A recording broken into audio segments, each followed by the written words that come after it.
Assalamualaikum warahmatullahi wabarakatuh. Hari ini kita akan belajar pula revisi pantas sejarah tingkatan 1 bab 2 yang bertajuk Zaman Air Batu bersama saya Cikgu Anas. Jadi dalam bab ini apa yang kita perlu tahu ialah pertama tentang dunia kita, pembentukan dunia dan bumi, kedua tentang zaman air batu, ketiga tentang garis masa zaman air batu, keempat tentang ciri-ciri zaman air batu, kelima perubahan zaman air batu akhir, keenam kesan perubahan zaman air batu di Asia Tenggara. Pertama sekali tentang dunia kita, apa yang kita perlu tahu ialah pertama sekali beberapa maksud ataupun istilah yang diguna pakai. Yang pertama geologi, kedua paleontologi, dan benda yang paling penting ialah perlu tahu tentang pembentukan fizikal bumi, okey, yang anda boleh rujuk dalam buku teks anda muka surat 28, di mana kita perlu tahu pada awalnya bumi ini tiada hidupan pada 650 juta tahun dahulu, okey, dan seterusnya peringkat seterusnya sehinggalah bumi pada hari ini yang terdiri daripada lautan dan daratan. Jadi itu perlu tahu ya, proses pembentukan fizikal bumi. Yang kedua, kita perlu tahu tentang benua dan lautan.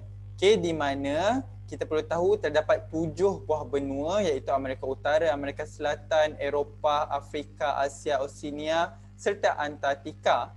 Dan kita juga perlu tahu ada 6 lautan utama dunia iaitu lautan Pasifik Selatan, lautan Atlantik, lautan Arktik, lautan Selatan, lautan Hindi dan lautan Pasifik Utara. Okey. Dalam bab ini juga kita perlu tahu ada 4 tahap zaman air batu. Yang pertama Miosen, kedua Pliocene, ketiga Pleistocene, keempat Holocene. Dan dalam setiap zaman ini kita perlu tahu pertama sekali garis masanya.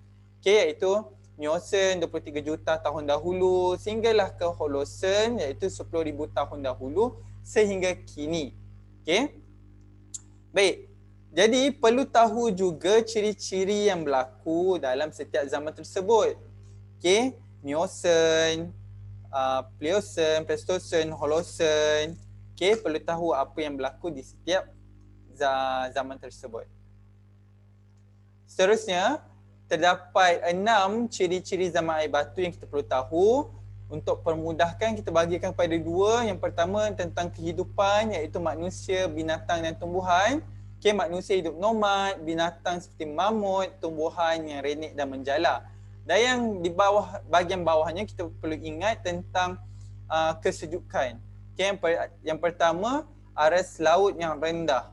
Kedua, ciri fizikal yang air lautnya beku bersalji. Dan yang keenam ataupun yang ketiga kat sini ialah suhu bumi yang terlalu sejuk. Jadi ini ciri-ciri zaman air batu. Seterusnya, kita perlu tahu juga perubahan zaman air batu. Okay, di mana adanya glasier yang bermaksud kecairan air batu. Kemudian berlakunya paras air laut meningkat. Kemudian terjadi pembentukan tasik. Dan apabila air meningkat, okay, keputusan haiwan dan seterusnya manusia mula menyesuaikan diri. Dan lain sekali tentang kesan perubahan zaman air batu di Asia Tenggara. Perkara paling penting yang kita perlu tahu dalam bahagian ini ialah maksud pentas Sunda. Okay, apakah maksud pentas Sunda? Pentas Sunda merupakan daratan yang mempunyai kawasan tanah rendah di antara pulau-pulau yang wujud pada hari ini. Dan kawasan tanah rendah itu telah ditenggelami oleh air.